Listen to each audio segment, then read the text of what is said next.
Now we are going to start thoracic duct anatomy.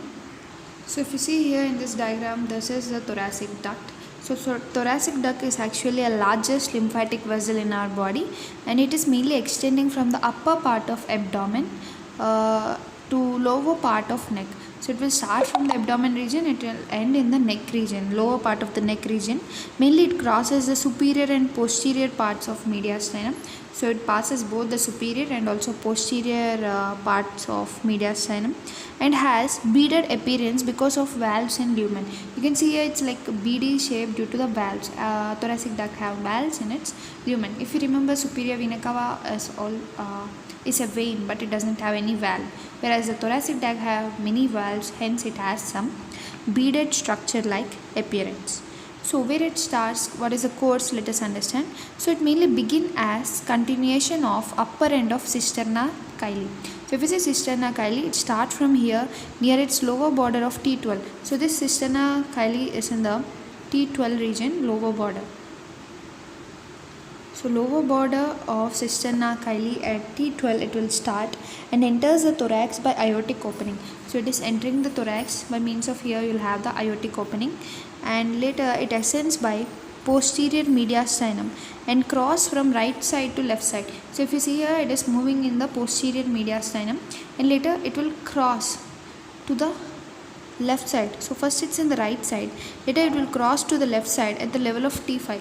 So this crossing, this is at the level of T5 vertebra, and next it then runs through the superior mediastinum. So till now it's in the posterior mediastinum, that is nothing but this is a inferior mediastinum, right? In the inferior mediastinum, you know, it's divided into anterior mediastinum, middle mediastinum, posterior mediastinum.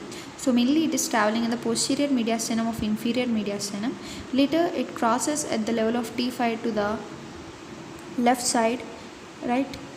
It will cross from right to left side and runs through the superior mediastinum along edge of esophagus and reaches neck. So you can see along the edge of esophagus, its esophagus, along its edge it is traveling. Finally it will reach the left subclavian vein. If you see here, left subclavian vein, and also it will pass behind or posterior to the left internal jugular vein, and finally reach the left subclavian vein. So this is here, it's in the region of neck. So this is the course, and this is about thoracic neck. And what happens to the thoracic duct in neck? In neck, the thoracic duct arches laterally at the level of transverse process of C7. So it will arch laterally to the transverse process of C7 and finally descend in front of first part of left subclavian artery, right? First part of left subclavian artery, and ends by opening in the angle of junction between the subclavian and internal jugular veins. In the junction, you can see in between the left subclavian vein and internal jugular vein, it is getting opened.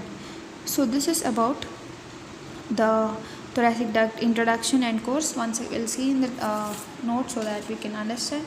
So you can see here, the thoracic duct is the largest lymphatic vessel in the body, and it extends from the upper part of abdomen to the lower part of neck, mainly crossing the superior and posterior parts of mediastinum, and it has a beaded appearance because of many valves in the lumen.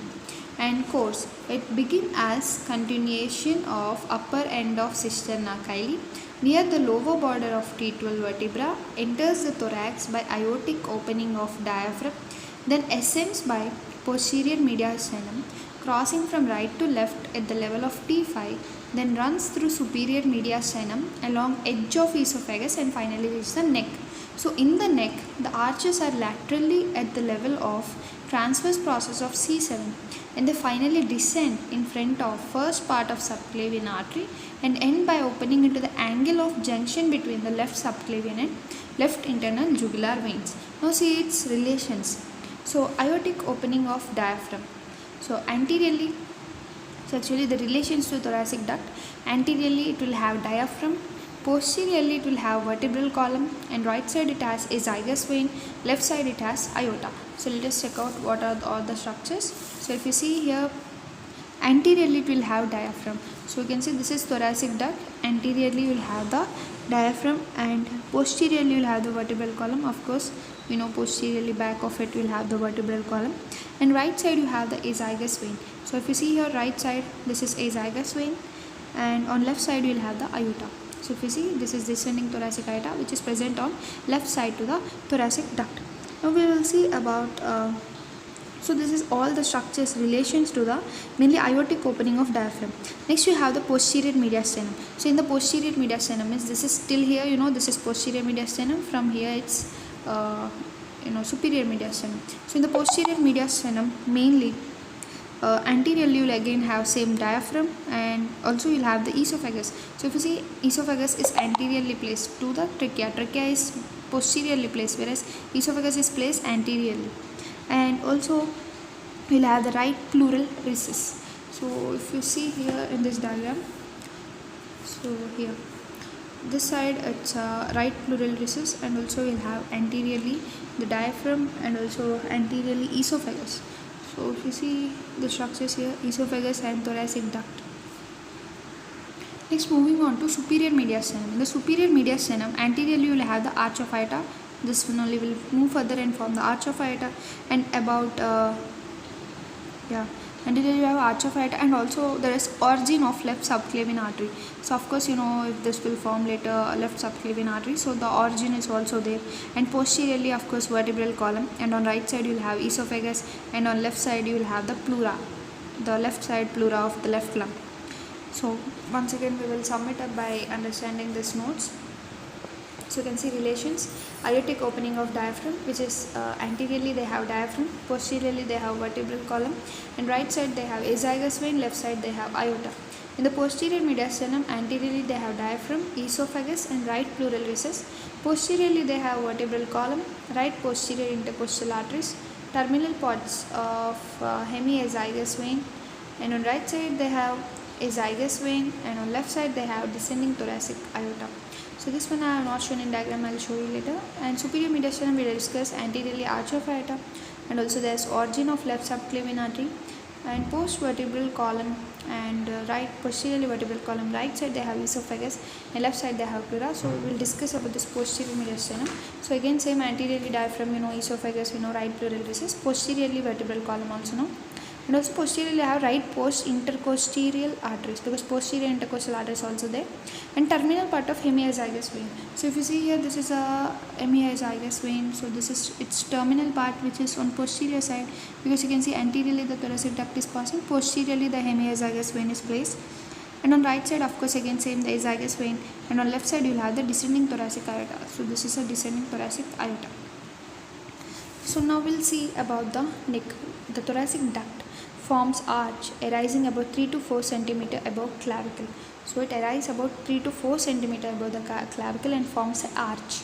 And anteriorly there it will have left common carotid artery and left vagus, left internal jugular vein. So in this diagram I will show you. So anteriorly it will have left common carotid artery. So you can see this is thoracic duct. Anterior to it there are left common carotid artery, left vagus, and also there is left internal jugular vein. Here in this diagram you can see left internal jugular vein. So these all structures are placed anteriorly to the thoracic duct. So you can see here anteriorly it has left common carotid artery, and also it has left vagus, left internal jugular vein, and posteriorly it will have vertebral arteries, veins, vertebral artery or vertebral veins. Also sympathetic trunk, posteriorly it is present. Thyrocervical trunk is also present along with its branches. Left phrenic nerve and medial border of scalenus anterior muscle, prevertebral fascia covering all structures, and first part of subclavian artery. So these are all the structures which are present posterior to the thoracic duct. Now we will check out what are the tributaries of thoracic duct. So mainly it receives the lymph from roughly both halves of body, below diaphragm and also left half above diaphragm. So mainly it is receiving the lymph. It's as we already discussed, it's the largest lymphatic vessel in the body, so it will receive lot of lymph from the lower part of the diaphragm and also from the upper part of above the diaphragm. Mainly from the left half of the above diaphragm it's getting its lymph. And in thorax, the thoracic duct receive lymph vessels from posterior mediastinal nodes and from small intercostal nodes. So not only from these structures, they also receive the lymph from posterior mediastinal nodes and also small intercostal nodes. And especially at the root of the neck, the efferent vessels of nodes in neck form the left jugular trunk. So at the root of neck, different vessels of node form left jugular trunk and which form nodes in axilla and form left subclavian trunk. So in the neck, left jugular trunk is formed. In the axilla, there is left subclavian trunk. So these all trunks ends either in thoracic duct or in first of one of the large veins. So either they end in thoracic duct or in one of the large veins. The left mediastinal trunk drains lymph from left half of thorax. So from left half of thorax, left mediastinal trunk will drain lymph, and they usually end in brachiocephalic vein but may also end in thoracic duct. So if you see, like almost every lymph from the body may have a chance to end in the thoracic duct because it's largest duct, otherwise it will end up in some other lymph nodes. So once again we'll revise this lymph nodes topic. Mainly the thoracic duct receives the lymph from both halves of the body, below diaphragm and also from the left half above the diaphragm. Mainly in thorax, thoracic duct will receive lymph node from posterior mediastinum nodes and also from small intercostal nodes. But at the root of the neck, the efferent vessels of nodes in neck form the left jugular trunk. So in the neck, left jugular trunk. And from the nodes in axilla, they form left subclavian trunk. So in axilla, left subclavian trunk. So these all trunks may end either in thoracic duct or one of the large veins. Left mediastinal trunk drains the lymph from left half of thorax. So as the name, left mediastinal trunk, only from the left half of thorax it will drain the lymph. Usually they'll end in brachiocephalic vein, but sometimes may also end in thoracic duct. So by this we have completed thoracic duct. Next we'll move on to the clinical anatomy. So for that we will check out another diagram. So here you can see the tributaries of thoracic duct here. Once we'll discuss this diagram and end this session. So if you see here, this is the right lymphatic duct, this is the left jugular lymph trunk. As we discussed just now, left jugular lymph trunk is in the neck, and this is the left subclavian lymph trunk. This is the left bronchomediastinal lymph trunk. So this one will drain lymph only from the left half of thorax. And here you have the superior vena cava, right bronchomediastinal lymph trunk. These are intercostal lymph vessels. This is the thoracic duct, and this is the descending thoracic lymph trunk. This is a cisterna chyli, which is mainly at the level of T12 vertebra or lower border, right? We already discussed. From here only mainly our thoracic duct originates, beaded appearance, right, with many valves in the lumen. So this will finally terminate in internal iliac lymph trunk or into external iliac lymph trunk. So this external iliac lymph trunk is also internal branch of left lumbar lymph trunk, and from here we have another branch, that is intestinal lymph trunk.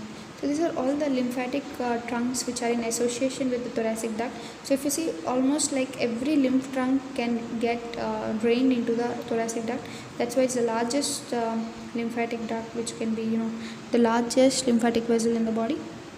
So finally all this will get emptied or get filled into the left subclavian vein, right? So if you see here, the thoracic duct finally ends in the junction between the internal jugular vein and the left subclavian vein. So by this we completed thoracic duct. Next we'll start the clinical anatomy of this part.